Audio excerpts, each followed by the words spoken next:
सभी प्रिय भाई बहनों को जय मसीह की। अधर्मी न्यायाधीश और विधवा का दृष्टांत। लूका रचित सुसमाचार अध्याय 18। फिर उसने इसके विषय में कि नित्य प्रार्थना करना और हियाव न छोड़ना चाहिए, उनसे यह दृष्टांत कहा।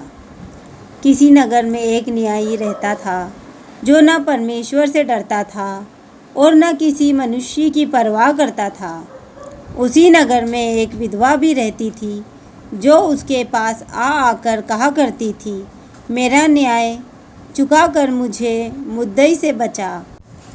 कुछ समय तक तो वह ना माना, परंतु अंत में मन में विचार कर कहा, यद्यपि मैं ना परमेश्वर से डरता और ना मनुष्यों की कुछ परवाह करता हूँ, तो भी यह विधवा मुझे सताती रहती है। इसीलिए मैं उसका न्याय चुकाऊंगा। कहीं ऐसा ना हो कि घड़ी घड़ी आकर अंत को मेरी नाक में दम करे। प्रभु ने कहा, सुनो, यह अधर्मी न्यायी क्या कहता है। इसलिए क्या परमेश्वर अपने चुने हुओं का न्याय ना चुकाएगा, जो रात दिन उसकी दुहाई देते रहते हैं। क्या वह उनके विषय में देर करेगा? मैं तुमसे कहता हूँ, वह तुरंत उनका न्याय चुकाएगा। तो भी मनुष्य का पुत्र जब आएगा तो क्या वह पृथ्वी पर विश्वास पाएगा? उसने उनसे जो अपने ऊपर भरोसा रखते थे कि हम धर्मी हैं और दूसरों को तुच्छ जानते थे, यह दृष्टांत कहा। दो मनुष्य मंदिर में प्रार्थना करने के लिए गए। एक फरीसी था और दूसरा चुंगी लेने वाला। फरीसी खड़ा होकर अपने मन में यूँ प्रार्थना करने लगा, हे परमेश्वर, मैं तेरा धन्यवाद करता हूँ कि मैं दूसरे मनुष्य के समान अंधेर करने वाला, अन्यायी और व्यभिचारी नहीं, और न इस चुंगी लेने वाले के समान हूँ। मैं सप्ताह में 2 बार उपवास रखता हूँ। मैं अपनी सब कमाई का 10वां अंश भी देता हूँ।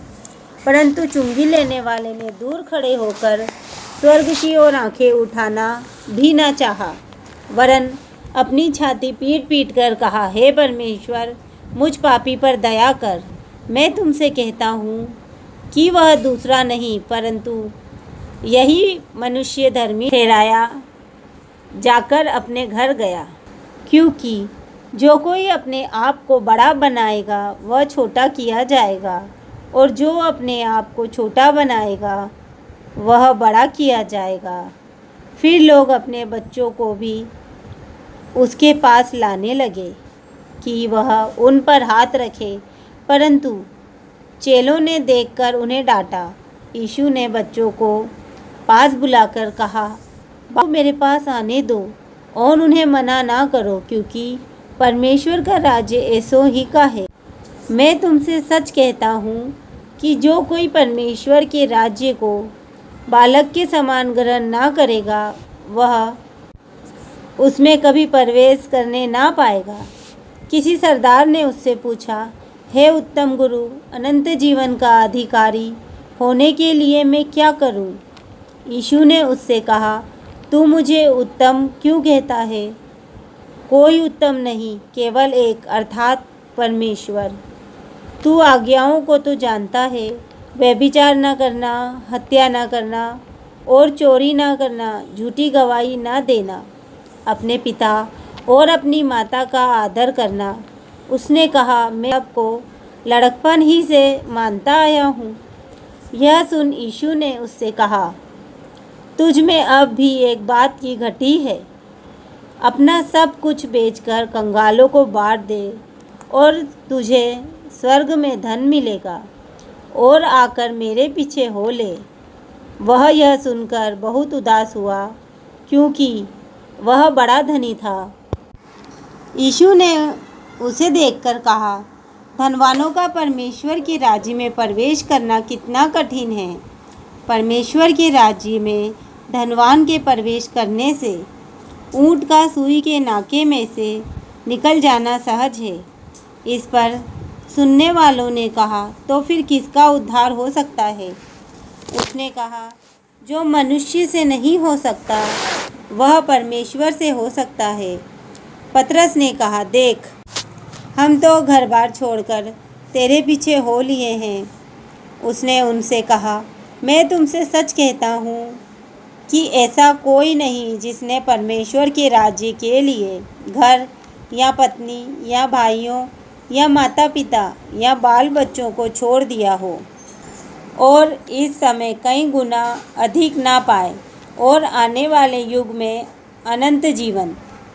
फिर उसने 12 को साथ ले जाकर उनसे कहा, देखो, हम यरूशलेम को जाते हैं और जितनी बातें मनुष्य के पुत्र के लिए भविष्यद्वक्ताओं के द्वारा लिखी गई हैं वे सब पूरी होंगी, क्योंकि वह अन्य जातियों के हाथ में सौंपा जाएगा और वे उसे ठट्ठों में उड़ाएंगे और उसका अपमान करेंगे और उस पर थूकेंगे और उसे कोड़े मारेंगे और बात करेंगे और वह तीसरे दिन जी उठेगा। और उन्होंने इन बातों में से कोई बात ना समझी और यह बात उनसे छिपी रही और जो कहा गया था वह उनकी समझ में ना आया। जब वह यरीहो के निकट पहुंचा तो एक अंधा सड़क के किनारे बैठा हुआ भीख मांग रहा था। वह भीड़ के चलने की आहट सुनकर पूछने लगा, यह क्या हो रहा है? उन्होंने उसको बताया, यीशु नासरी जा रहा है। तब उसने पुकार के कहा, हे यीशु, दाऊद की संतान, मुझ पर दया कर। जो आगे आगे जा रहे थे वे उसे डांटने लगे कि चुप रहे, परंतु वह और भी चिल्लाने लगा, हे दाऊद की संतान, मुझ पर दया कर। तब यीशु ने खड़े होकर आज्ञा दी कि उसे मेरे पास लाओ। और जब वह निकट आया तो उसने उससे पूछा, तू क्या चाहता है कि मैं तेरे लिए करूं? उसने कहा, हे प्रभु, यह कि मैं देखने लगूं। यीशु ने उससे कहा, देखने लग, तेरे विश्वास ने तुझे अच्छा कर दिया है। तब वह तुरंत देखने लगा और परमेश्वर की बड़ाई करता हुआ उसके पीछे हो लिया और सब लोगों ने देखकर परमेश्वर की स्तुति की। आमीन।